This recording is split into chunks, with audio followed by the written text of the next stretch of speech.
Hello,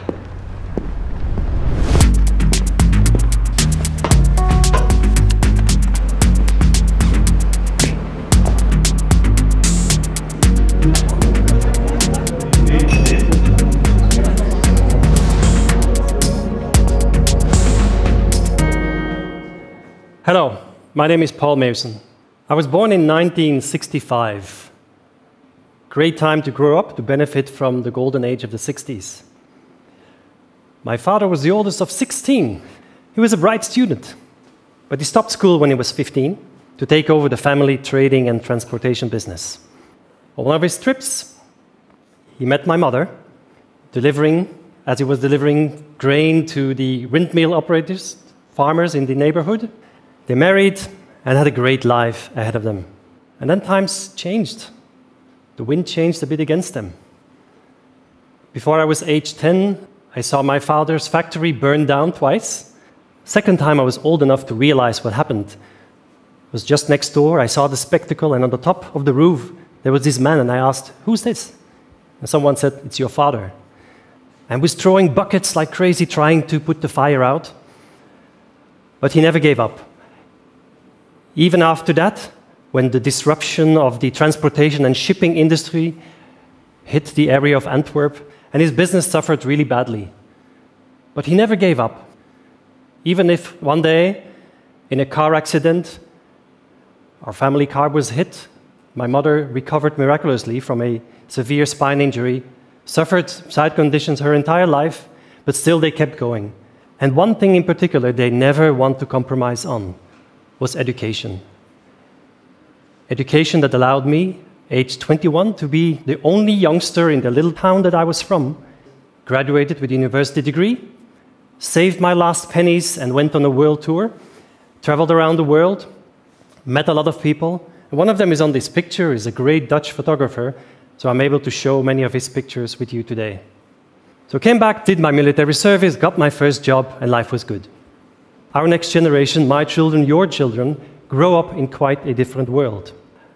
So I wonder sometimes what can bring peace of mind to our next generation. And I'm most of all thinking back of the roots of the place that I come from, a country that had a social welfare and social security system deeply rooted in its culture, and prevented me from being perhaps a child left behind, other words. In this new world that they live in, with population growing enormously, we all live longer, healthcare costs grow, pension shortfalls, natural resources fall short.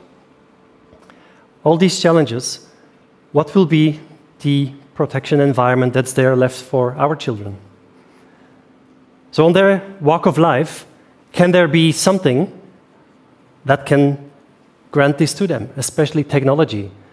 Who can pave the way to give them a trust environment that they turn to? Would that be their insurance broker? Would that be their social media friends? So as we think about networking that our next generation is really growing up with, so what would a network enabled with this great technology that we carry in our pockets, what would that bring to the next generation? So to understand that, perhaps we should look a bit closer. What would we mean with this thing called distributed technology, sometimes referred to as blockchain today? Let's have a look at what this actually does and how it works. I'd like to focus on three things which I find fascinating. The first thing is smart contracting. So when we sign a contract, usually a piece of paper, well, my father used to say, never sign something that you do not fully understand. Now, paper is not really good in helping us understand all the impacts of a contract that we sign. We tend to take this piece of paper, put it in some system or in a drawer, and then just hope when something happens, we all understand the same thing. So paper is not really good at helping us agree on the various interpretations of that contract may have. So the first would be smart contracting. What if we put that contract logic into digital logic so that when something happens, something unexpected that makes us lose our peace of mind, we all react and interpret this smart contract the same way. That's smart contracting, and we can do it in a way that we don't lose control as individuals. The second thing is smart assets. Everything that we own today, our house, our cars, our body, is constantly giving information, lots of data about how the asset is doing. And if we can use that information not just to pay for when something goes wrong, but to prevent it to happen, that's when we use the smart data of these smart assets wisely and put them back into the network. The third thing we can do is smart execution. So as the data give you new information, to be able to rapidly translate what that means. So for example, you would be amazed how important it is 24 hours after a natural catastrophe, as insurers, to make the right decisions, pay to the right parties, verify quickly that these parties can be trusted, are not money launderers, fraudsters, etc. So smart contracting, smart assets, and smart execution is what we bring together here. Nonetheless, I think this may still be a bit abstract for you. It was also for me. So about 2 years ago, when I started studying this technology, I was working in India. And this is really when a light bulb went on to me. In a country of 1.3 billion people, this is where you realize what technology can do to daily life, what prosperity it can bring to this new generation, whose parents often cannot even prove the ownership of their land or of their property. There is no such thing as property registries in these countries, and they're rapidly changing that, using new technology. So let's look at some examples. In insurance, healthcare. This graph is amazing.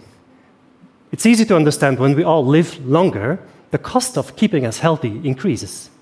But look at the yellow part of this. Proportionally, the share of administration around the whole healthcare is growing and growing.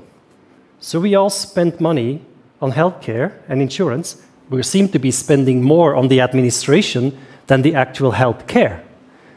Combine that with the astonishing growth of world population in other areas of the world. This is something we cannot continue. We need to do something about. Because of this. So one of the pictures my friend Koen shared with me shows that why these children share one tube is because they simply cannot afford a second one. Worse it is if even the administration to buy the tube makes the whole thing more costly. And it can be much better. Isn't this better? This is what we can do to our next generation. Peace of mind and a healthy environment to grow up in. We talked about landowner rights. In some countries, from India to South America, even birth certificates are not even on a central registry. You'd be surprised. Birth certificates, like death certificates, that may be handy if you are in the business of insurance. So simple things that can make big impact to people's daily life. So that's healthcare. Natural resources, like water, is the second most challenging thing we may have at our hands. So what companies, part of our initiative B3i, are doing, providing insurance to agriculture in faraway places where underprivileged farmers can use insurance in an intelligent way. So we use weather data, which allow us not to wait until the cow dies because of drought or the crop is ruined. We can use these data intelligently to prevent the loss to happen. So we would pay out when we see weather patterns already to the farmer to take preventative action, from irrigation to other means. And these are modern ways of using data and transporting them efficiently to where they should be, without violating the privacy of the individuals and without putting the control in one central pair of hands of one technology firm or social media firm. That's what we do with distributed technology. And if we do that, we get to real applications. In Kenya, for example, we have so-called parametric insurance. Members of our B3i consortium are insurance companies that have already applied this to farmers like this who have a thing called M-Pesa, which is a digital currency on the phone by which in Africa payments can efficiently be made. So this reality is coming. So what's happening next in this group that is today calling itself B3i, a blockchain insurance industry initiative? How have we come to these companies coming together? You would think of companies wanting to compete and only be concerned of their own self-interest, which is fair. We should be competing in a modern market. However, we have realized that some of these things work better when we're smarter together, and had a first real application about a year and a half ago that takes a product called natural catastrophe insurance risk. We then shared that with a group of market testers so that the networking effect of gaining feedback from users could make the application stronger. When you grow and build a company, concepts is one thing, but strong economics is another. These are astonishing economics that are the basis of what we are doing. We refer to this as the protection gap. One of my good friends that I met in India, who manages a business across Switzerland and India, told me, Paul, don't forget, us here in the Northern Hemisphere live in Disneyland. Disneyland is colored dark orange here, where people spend about $1,500 per year on insurance premium or more. The average around the world is about 30 times less the average. One is they have simply no access, which is the left scale on this graph. Two is they may have access, but they simply cannot afford it. And the third is none of the above, but they have no desire. So as a recent study of an association called the Geneva Association that brings together the insurance industry, that study has shown that these two reasons, lack of affordability and lack of trust, are really what keeps people from buying insurance. And there's one thing above all that these days is found as a thing that can enable us to solve that problem, and that is technology. So this is what we started working on in this group, the B3i group of companies. On the left is how we used to work. So when something big happens around an insurance contract, like a hurricane and an earthquake, we all collect information, but separately. All the impacted parties, from owner of the building to the broker, insurance, each verify independently and exchange data with one another about what happened. On the right, you see how we do this much more efficiently, peer-to-peer, one network where everyone shares information that there's no reason to be kept separately. Our vision is that this base first application will lead us to a world of insurance where it will be much more relevant, affordable, and accessible. This will become a network which we refer to as an ecosystem that can flourish as more members participate and take benefit from it. That is our first step. We then move on. Our second step is that we want to make sure that whilst people come for the platform, they stay for the network, which we know from apps on an app store. Once the store is there, there is almost no limit to the creativity that people can apply to bring new apps on such an ecosystem. So in the first step, we have a platform that works. We all know how Facebook started. We all know how Jeff Bezos started. Basic things that you can use in daily life, like books. Jeff Bezos spent a lot of time figuring out two essential things: classification and user experience.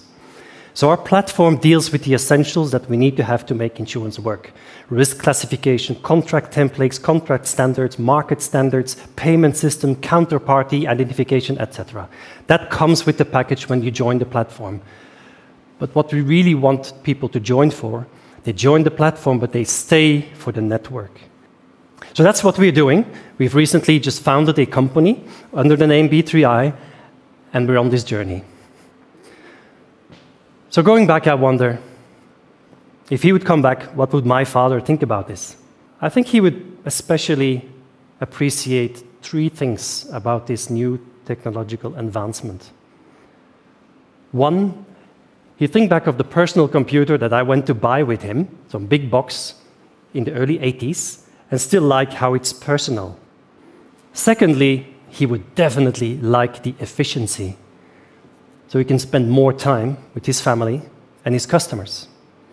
And thirdly, most of all, I believe he would adore this trust that can be embedded in this distributed and digital network. I mean, trust is so important in business. He probably sometimes trusted people he shouldn't, but trust really embedded in a network is just spectacular.